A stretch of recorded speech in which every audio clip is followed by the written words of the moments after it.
Huzurabad Congress party కార్యాలయంలో Congress party incharge Odithala Pranav విలేకరుల సమావేశం నిర్వహించారు.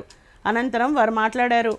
ఏప్రిల్ 30న జమ్మికుంట కాలేజ్ గ్రౌండ్లో జరిగే భారీ బహిరంగ సభలో ముఖ్యమంత్రి రేవంత్ రెడ్డి పాల్గొంటున్నట్లు ఆయన తెలిపారు. సభకు సంబంధించి భారీ ఎత్తున జన సమీకరణకు ఏర్పాట్లు చేస్తున్నట్లు తెలిపారు. ఎలక్షన్ల ముందు మాటిచ్చిందో 6 గ్యారెంటీలు 48 గంటల లోపే బస్సు మహిళలకి ఫ్రీగా ఇచ్చుడు జరిగింది. 100 రోజుల లోపే 4 గ్యారెంటీలు అమలు చేసి ప్రజల లోపల చూపెట్టినాం.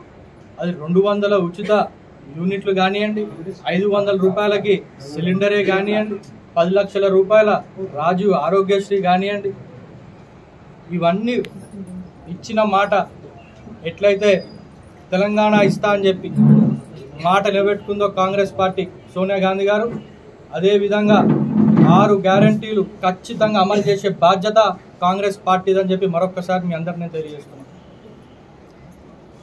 మన ముఖ్యమంత్రి గారు చెప్పింది ఆగస్టు 15 లోపు 2 లక్షల రుణమాఫీ రైతులకు ఇచ్చి తీరుతామని ఏదైతే చెప్పిండ్రో ఖచ్చితంగా మన ముఖ్యమంత్రి గారు గురించి తెలుసు మీకు. మాటిస్తే తప్పని మనిషి మన రేవంత్ అన్న. ఖచ్చితంగా 15 ఆగస్టు లోపు 2 లక్షల రూపాయల రుణమాఫీ ఏకదాటిపైన చేసి చూపిస్తామని ఈరోజు మేము తెలియజేస్తున్నాం. రాహుల్ గాంధీపై తీవ్ర స్థాయిలో విమర్శలు చేశారు బీజేపీ చేవెళ్ల పార్లమెంట్ అభ్యర్థి కొండా విశ్వేశ్వరరెడ్డి.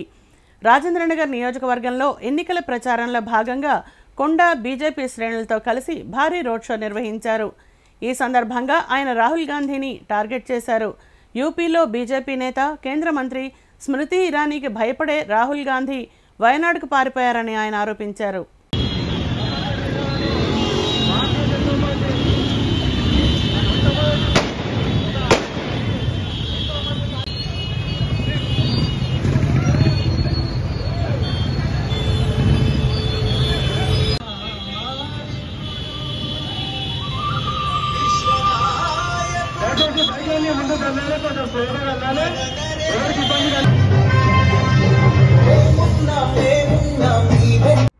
ఇరవై ఏళ్ళు ప్రైమ్ మినిస్టర్ అంటే ఆయన అసలు మీరు చూసుకోండి, మీరు అభ్యర్థే ప్రకటించలేదు ఢిల్లీలో. మీరు మీ రాహుల్ బాబా ఆయన గురించి తెలుసుకోండి కొంచెం. ఆయన ఉన్న స్మృతి ఇరానీకి భయపడి ఆయన పారిపోయిండు. ఆయన సొంత నియోజకవర్గం ఇడిచిపెట్టి ఏదో గుట్టలల్లో వైనాడుకు పోయినరు. ఆ వైనాడు ఏంటంటే ఆడ మెజారిటీ మైనారిటీ మెజారిటీ.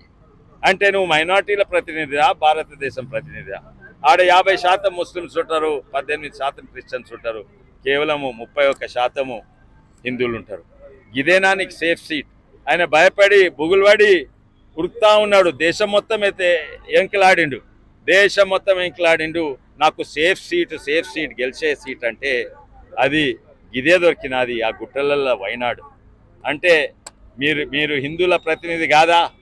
ఇక్కడ ఉన్న అభ్యర్థి కూడా చెప్పుకుంటుండు 4 లక్షల ముస్లిం ఓట్లు ఉన్నాయి, 2 లక్షల క్రిస్టియన్ ఓట్లు ఉన్నాయని నేను గెలుస్తాను.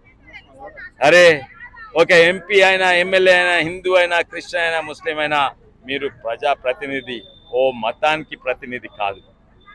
ఈరోజు వీళ్ళు ఇంకా వాళ్ళకేం లేదు చెప్పుకుంటేందుకు. రాహుల్ గాంధీ పేరా వాడుకునేటట్టు లేరు. వాళ్ళ పథకాలు గ్యారంటీలు వాళ్ళు ఏమంటున్నారు, ఒకవేళ ఈ గ్యారంటీ ఆ గ్యారంటీలు అసలు నమ్ముతలేరు. ఆర్థిక శాస్త్రం ఎకనామిక్స్ వల్ల ఈ ఆర్థిక పరిస్థితి వస్తే అప్పుల పాలైన రాష్ట్రం. ఉన్న 2500 మహిళలకు ఇస్తలేరు, ఇప్పుడు రేపు 1,00,000 రూపాయలు అంటే ఎవరు కూడా నమ్ముతలేరు. అయితే ఇంకొక స్ట్రాటజీ ఏంటంటే అవతలోని మీద బురదేయాలి, బుగులు పట్టిస్తుండు. మోడీ వస్తే భయపెట్టిస్తుండు. రిజర్వేషన్స్ తీసేస్తుంది.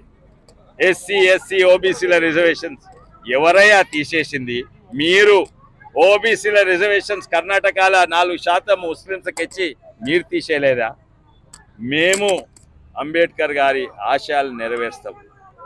మీరు యాదికుందా? మీరు అంబేద్కర్ గారి పర్సనల్ సెక్రటరీని కొనేసి అంబేద్కర్ గారిని ఓడగొట్టింది కాంగ్రెస్ పార్టీ కాదా?